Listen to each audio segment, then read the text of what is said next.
मेरी गर्लफ्रेंड नहाकर बाहर आई। मैं बिस्तर पर बैठा उसका इंतजार कर रहा था। अगले ही पल उसने अपना अंडरवियर सीधे मेरे चेहरे पर फेंक दिया। उन बेहद बड़े अंडरवियर को देखकर मैं हैरान रह गया। जब मैं उससे पहली बार मिला था तब वह अंडरवियर खरीद रही थी। मैंने मजाक में कहा, माफ कीजिए, ये थोड़े ज्यादा बड़े नहीं है, क्या आपकी नाव का पाल फट गया है? मेरी बात सुनकर वह गुस्से में वहाँ से चली गई। मैं तुरंत उसके पीछे भागा, उसे माफी मांगी और उसे डिनर पर चलने के लिए कहा। रेस्टोरेंट पहुंचकर उसने ऑर्डर दिया। मुझे डबल पिज्जा, बर्गर, चीज वाली चिली फ्राइज और एक बड़ा चॉकलेट मिल्क शेक चाहिए। मैं हैरान रह गया। तभी अचानक कुर्सी टूट गई। मैं घबराकर खड़ा हो गया और अपनी गर्लफ्रेंड की चिंता करने लगा। एक वेटर तुरंत हमारे पास आया। मैंने उससे कुर्सी की खराब क्वालिटी की शिकायत की। मैं अपनी गर्लफ्रेंड को लेकर रेस्टोरेंट से बाहर आ गया। रास्ते में कुछ लोग मेरे वजन का मजाक उड़ाने लगे। मैं उनके पीछे अंदर गया और उनसे बहस करने लगा। मैंने उन्हें अपनी खूबसूरत और आकर्षक गर्लफ्रेंड भी दिखाई। वे मुझे नीची नजरों से देख रहे थे, लेकिन मैं खुशी खुशी वापस आ गया। इसके बाद हम ड्रिंक पीने गए, लेकिन देखते ही देखते उसने पूरा बड़ा कप एक ही बार में खत्म कर दिया। फिर हम बोटिंग करने गए और मेरा लगभग 200 पाउंड वजन होने के बावजूद मैं खुद को हवा में उड़ता हुआ महसूस करने लगा। मेरी गर्लफ्रेंड डाइविंग बोर्ड के पास गई और फिर सिर के बल पानी में छलांग लगा दी। पानी में जोरदार छींटा उछला। मेरे पूरे समर्पण और देखभाल के कारण हमारा रिश्ता बहुत जल्दी मजबूत हो गया। एक दिन मेरी गर्लफ्रेंड मुझे अपने घर ले गई, लेकिन मैंने कभी नहीं सोचा था कि उसके पिता ही मेरे बॉस निकलेंगे। उन्हें पूरा यकीन था कि मैं सिर्फ उनकी बेटी के पैसों के पीछे पड़ा। उन्होंने मेरे सामने 50 लाख रुपए फेंक दिए और आदेश दिया कि मैं उनकी बेटी से दूर रहूं। मैं गुस्से से भर उठा। जब मैं पहली बार रोजमेरी से मिला था तब उसने मुझसे कहा था कि वह जानती है कि वह ज्यादा सुंदर नहीं है। ये सुनकर मुझे अपने कानों पर विश्वास नहीं हुआ। मैं सोचने लगा, इतनी खूबसूरत लड़की अपने बारे में ऐसा कैसे सोच सकती है? यहाँ तक कि मेरे दोस्त भी यही समझते थे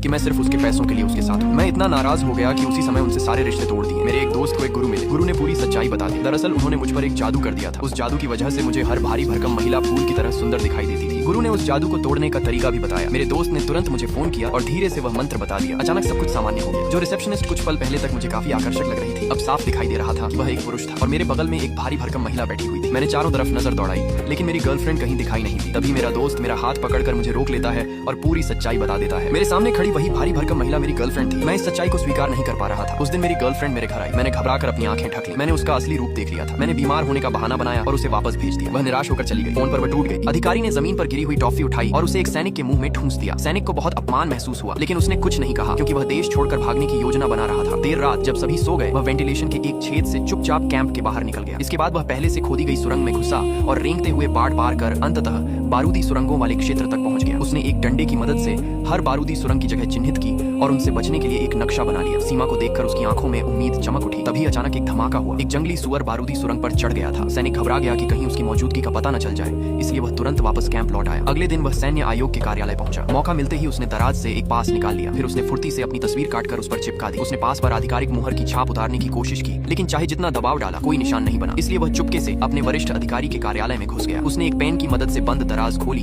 और सफलतापूर्वक पास पर मुहर लगा दी। अब उसे वहां से निकलने की जल्दी थी। तभी वह अचानक रुक गया। उसने पीछे मुड़कर देखा तो दो संतरी उसे ध्यान से घूर रहे थे। सैनिक ने खुद को अधिकारी बताकर कहा कि वह अचानक निरीक्षण करने आया है। संतरी उसकी बात पर जरा भी शक नहीं कर पाए। उसने उनसे दूरबीन ली और चारों ओर नजर दौड़ाई। उसने देखा कि बैरक चारों तरफ से खड़ी सुरक्षा में थी और मुख्य द्वार ही बाहर निकलने का एकमात्र रास्ता था। इसके बाद वह पार्किंग में गया और एक एक गाड़ी की जांच करने लगा। उसने देखा कि एक कार की चाबी अभी भी इग्निशन में लगी हुई थी। वह ड्राइवर बनकर दावत हॉल पहुंचा और वहां एक नशे में धुत अधिकारी की मदद करने का नाटक किया। फिर वह उस अधिकारी को कार में बिठाकर निकल पड़ा। जैसे जैसे कार मुख्य द्वार के करीब पहुंच रही थी, उसकी धड़कनें तेज होती जा रही थी। तभी अचानक किसी ने उसके कंधे पर हाथ रखा। सौभाग्य से वह अधिकारी केवल प्यासा था और पानी मांग रहा था। कार में अधिकारी को देखकर गार्ड ने तुरंत उन्हें जाने दिया। सैनिक सफलतापूर्वक बैरक से बाहर निकल आया। जब अधिकारी का नशा उतरा तो उसने खुद को एक खेत में सोता हुआ पाया। उधर सैनिक अपनी आजादी की खुशी में डूबा हुआ था कि अचानक कार बंद हो गई। पेट्रोल खत्म हो चुका था। इस वजह से वहां से गुजर रही एक सैन्य टुकड़ी का ध्यान उसकी ओर गया। सैनिक ने अपना नकली पास दिखाया और फिलहाल उन्हें धोखा देने में सफल रहा। उसने उनसे कहा कि वह एक गुप्त मिशन पर है और उसे आगे तक छोड़ दिया जाए, लेकिन एक अधिकारी को कुछ गड़बड़ लगी। उसने तुरंत मुख्यालय से संपर्क करना चाहा। सैनिक ने झट से फोन छीन लिया